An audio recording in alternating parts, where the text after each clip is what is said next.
मैं शशि प्रकाश, सहायक प्रोफेसर ज्योतिष, जूथालाल संस्कृत महाविद्यालय, मझौलिया, पश्चिमी चंपारण, बिहार। आज हम शास्त्री प्रतिष्ठा तृतीय खंड के अंतर्गत आने वाले पुस्तक वेदांग ज्योतिष के महत्व पर चर्चा करेंगे। जैसा कि मैंने पिछले पाठ्यक्रम के दरमियान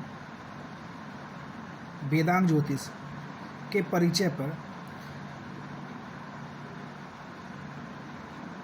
के महत्वपूर्ण बिंदुओं पे हमने प्रकाश डालने का प्रयत्न किया था। आज हम ठीक उसी प्रकार जो ये वेदांग ज्योतिष का महत्व है इस पे भी रोशनी डालने का प्रयत्न करेंगे और सरल तरीके से समझाने का प्रयास करेंगे।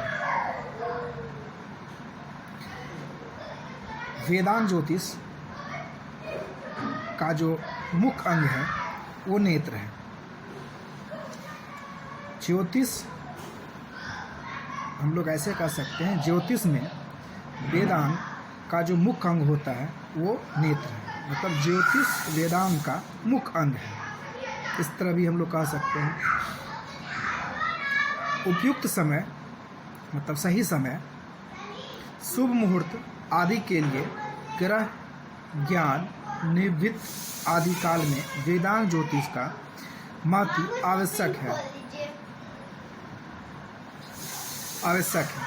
मतलब इसका ये मतलब होता है कि जो उपयुक्त समय मतलब महत्वपूर्ण समय होता है किसी भी कार्य को करने के लिए, उस समय शुभ मुहूर्त आदि के लिए मतलब शुभ मुहूर्त इत्यादि और कार्य करने के लिए जिसके अंतर्गत ग्रह ज्ञान निवृत्त आदि काल इत्यादियों का जो महत्ता होती है उसकी आवश्यकता को पूरा करने के लिए हमें वेदांग ज्योतिष का सहारा लेना पड़ता है। ये इसका कुछ मुख्य बिंदु था। अब आगे बात करते हैं। वेदांग ज्योतिष के दो भाग होते हैं। वेदांग ज्योतिष के दो भाग होते हैं। प्रथम भाग को हम याजुष ज्योतिष और द्वितीय भाग को आर्य ज्योतिष के नाम से जानते हैं। मैं आपको फिर से बता दूं कि वेदांग ज्योतिष को दो भागों में विभक्त किया गया है। उसमें पहला भाग को हम लोग याजुष ज्योतिष कहते हैं और द्वितीय भाग को हम लोग आर्य ज्योतिष कहते हैं। याजुष ज्योतिष का संबंध यजुर्वेद से है। याजुष ज्योतिष का संबंध जो है वो यजुर्वेद से है और आर्य ज्योतिष का संबंध ऋग्वेद से है। अगर हम इस चीज़ को देखें यजुर्वेद और ऋग्वेद, तो मैंने आपको पहले ही बताया था कि इन दोनों यजुर्वेद और ऋग्वेद दोनों से ही कुछ श्लोकों को लेके ही इस पुस्तक का निर्माण किया गया था। इसलिए इस दोनों यजुर्वेद और ऋग्वेद दोनों की महत्ता काफ़ी महत्वपूर्ण होता भी है। तो ये था वेदांग ज्योतिष के दो भाग होते हैं। पहले भाग को हम याजुष भाग कहते हैं, याजुष ज्योतिष कहते हैं, और दूसरे भाग को हम लोग आर्य ज्योतिष कहते हैं। याजुष ज्योतिष जो होता है वो यजुर्वेद से संबंधित है और फिर जो आपका आर्य ज्योतिष है वो ऋग्वेद से संबंधित है। आर्य ज्योतिष में 36 श्लोक हैं। आर्य ज्योतिष मतलब ऋग्वेद के 36 श्लोक है और यजुर ज्योतिष मतलब हो जाएगा इसका आपको यजुर्वेद, इसमें से 43 श्लोक है। आर्य ज्योतिष से 36 श्लोक और यजुर ज्योतिष से 43 श्लोक। इसको अगर हम लोग कैसे समझें तो आर्य मतलब हो गया आपको ऋग्वेद के 36 श्लोक और याजुष ज्योतिष का मतलब हो गया यजुर्वेद, उसके 43 श्लोक। वेदांग ज्योतिष का रचिता लग्न जी थे, जैसे मैंने आपको पिछले पाठ्यक्रम के दरमियान हमने जानकारी दी थी। जब वैदिक साहित्य की जटिलता एवं धुरता बढ़ गई थी तब उसे सुबोध बनाने के लिए वेदांग ज्योतिष की रचना की गई थी। मतलब ये जो वेदांग ज्योतिष का निर्माण हुआ था वो उस परिस्थिति को ध्यान में रखते हुए किया गया था कि यजुर्वेद और ऋग्वेद की जो जटिलता थी, जो भारी भरकम शब्द था, श्लोक थे,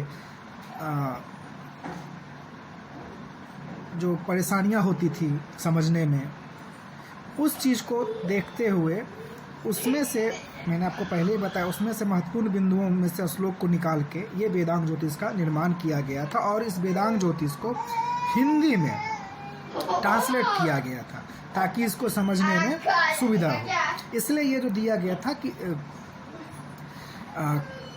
वेदांत साहित्य की जटिलता होती है, दुरूहता बढ़ गई थी। मतलब इसमें लोगों का विश्वास धीरे, जब किसी चीज़ को हम लोग हार्ड होता है, ज़्यादा मेहनत करना पड़ता है, तो हम उस चीज़ को धीरे धीरे छोड़ने का प्रयास करते हैं। इससे क्या होता है कि हमारे जो पूर्वज के द्वारा निर्मित वेद हैं उनको हम लोग दिनों दिन भूलते जाते हैं। तो उस चीज़ को याद रखने के लिए, उस चीज़ को फिर से याद रखने के लिए इन्होंने, लग्ध जी ने इसे हिंदी रूप में प्रस्तुत किया। सुबोध बनाने के लिए वेदांग ज्योतिष की रचना की थी। यज्ञ एवं अन्य शुभ मुहूर्त, मतलब इसके अंतर्गत जो था यज्ञ एवं अन्य शुभ मुहूर्त या उचित काल निर्धारण के लिए वेदांग ज्योतिष की महत्ता हुई। इसको हम लोग कहते हैं यज्ञ एवं अन्य शुभ कार्य उचित काल में निर्धारण के लिए वेदांग ज्योतिष की महत्ता हुई, जिसे लग्ध महर्षि जी ने पूरा किया। मतलब ये हम कह सकते हैं कि इसमें हम लोग यज्ञ, शुभ मुहूर्त इत्यादि कार्यों के करने के लिए जो शुभ मुहूर्त चाहिए, जो शुभ समय चाहिए, उन सब चीज़ों को ध्यान में रखते हुए लग्ध महर्षि जी ने इस पुस्तक को पूरा किया था, व्याख्यान किया था इसके माध्यम से। तो मैंने अभी बतलाया, श्री लग्ध महर्षि जी ने इस पुस्तक को सरल और सहज तरीके से हम लोगों के लिए बनाया ताकि हम लोग अपने किसी भी कार्य, यज्ञ हो, शुभ मुहूर्त में कोई भी कार्य किया जा रहा हो इत्यादि, किसी भी अच्छे कार्य को करने के लिए जो मुहूर्त होता है, देखने के लिए, समझने के लिए, उसको इन्होंने वेदांग ज्योतिष की रचना की थी ताकि हम इस परेशानियों से बच सके और इसको अच्छी तरीके से समझ सकें। वेदांग ज्योतिष आज तक उपलब्ध ग्रंथों में प्राचीनतम रचना है। जैसे कि मैंने आपको पिछले पाठ्यक्रम के दरमियान भी बतलाया था कि वेदांग ज्योतिष जो अभी वर्तमान में जो ग्रंथ है उसमें से प्राचीनतम ग्रंथ में उनका नाम है, जिसे महर्षि लग्ध जी ने बहुत सुव्यवस्थित ढंग से वेदांग काल में उपलब्ध कराया था। मतलब उस काल में इन्होंने सही तरीके से और क्रमबद्ध तरीके से, ताकि समझने में परेशानी नहीं हो इत्यादि सभी समस्याओं को, सभी बिंदुओं को ध्यान में रखते हुए उन्होंने इस पुस्तक की रचना की थी, जो वेदांग काल में ही, मतलब वेदांग काल से ही यह पुस्तक उपलब्ध है। ऋग्वेद तथा यजुर्वेद से संबंधित ज्योतिष ग्रंथ को संयुक्त रूप से वेदांग ज्योतिष कहा जाता है। हम लोग ऐसे भी कह सकते हैं, ऋग्वेद तथा यजुर्वेद से संबंधित जो भी ज्योतिष ग्रंथ हो उसको हम लोग संयुक्त रूप से, मतलब मिला के, मिक्स करके जो वेदांग ज्योतिष हुआ है, वेदांग ज्योतिष कहा जाता है। मतलब हमने आपको पहले ही बताया था, ऋग्वेद और यजुर्वेद दोनों से कुछ ज्योतिष से संबंधित श्लोक थे, उनको निकाल के एक पुस्तक का निर्माण किया गया था, जिस पुस्तक का नाम हम लोग वेदांग ज्योतिष रखे थे। इसलिए इन्होंने कहा है कि ऋग्वेद तथा यजुर्वेद से संबंधित ज्योतिष ग्रंथ को संयुक्त रूप से वेदांग ज्योतिष कहा जाता है, कि दोनों का अंश इसमें बराबर लगभग है। वेदों की तरह वेदांग ज्योतिष भी श्रुति परंपरा से हमें प्राप्त हुई है। मतलब जो श्लोक होता है इस परंपरा से हमें प्राप्त हुई है। यह ग्रंथ शास्त्र संगत से अलंकृत ग्रंथ है। मतलब यह जो ग्रंथ है ऐसे नहीं बनाया गया है, ये भी जो हमारा ग्रंथ है शास्त्र संगत से अलंकृत ग्रंथ है। महर्षि लग्ध जी ने वेदांग ज्योतिष में ऐसे मौलिक, व्यवहारिक व प्रमाणिक सर्वमान्य नियमों का खुलासा किया। मैं फिर से बता दूं, महर्षि लग्ध जी ने वेदांग ज्योतिष में ऐसे मौलिक, व्यवहारिक, ध्यान देने वाली बात है, मौलिक, व्यवहारिक व प्रमाणिक सर्वमान नियमों का खुलासा किया, जिसका ऐतिहासिक महत्व के साथ साथ उन सभी लोगों के लिए जो ज्योतिष शास्त्रीय सुर सरिता में गहरे जो पढ़ने में अनुरागी थे मतलब पढ़ने में अनुरागी मतलब पढ़ने में अच्छा उनको लगता था, पढ़ने के लिए इच्छुक होते थे। इन सभी चीज़ों को ध्यान में रखते हुए इस ग्रंथ की रचना की गई थी। उनके लिए अत्यंत ही जीवनोपयोगी बना, मतलब ये पुस्तक जो बनाया उनके लिए बहुत ही अच्छा था।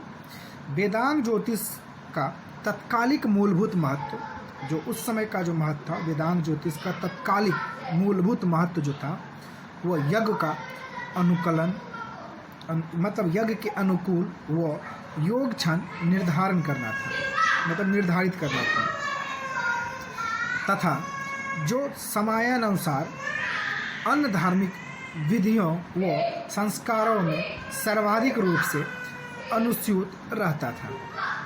यथा इसको हम लोग कहते हैं, तो जो ये महत्वपूर्ण विषयों पे आज हमने चर्चा की, ये आपको वेदांग ज्योतिष से संबंधित इसका जो महत्व था, इसके जो महत्व पे हमने जो चर्चा की, ये आपके परीक्षा के लिए भी उपयोगी है और आपके पाठ्यक्रम से भी संबंधित है।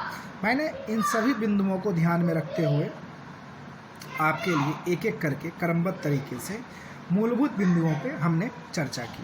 बाद बाकी चर्चा हम इसी तरह धीरे धीरे आपको क्रमबद्ध तरीके से आपको हम बताने का प्रयत्न करते रहेंगे, ताकि आपकी समझ बढ़े, आपका ज्ञान बढ़े और आपको इस सारी जो हमारे आदिकाल से पुस्तक रचना की गई है इसके प्रति हमारे पढ़ने की जिज्ञासा भी बढ़े इत्यादि। इन सभी बिंदुओं पे हम आपको धीरे धीरे और आकर्षित करते रहेंगे, ताकि आपकी जिज्ञासा इस ज्योतिष विषय पे बढ़ती रहे। अच्छे से पढ़िए, ध्यान लगा के पढ़िए, मन से पढ़िए, हम लोग की यही मनोकामना है। आप इसका अध्ययन करें और लाभ उठाएं। धन्यवाद।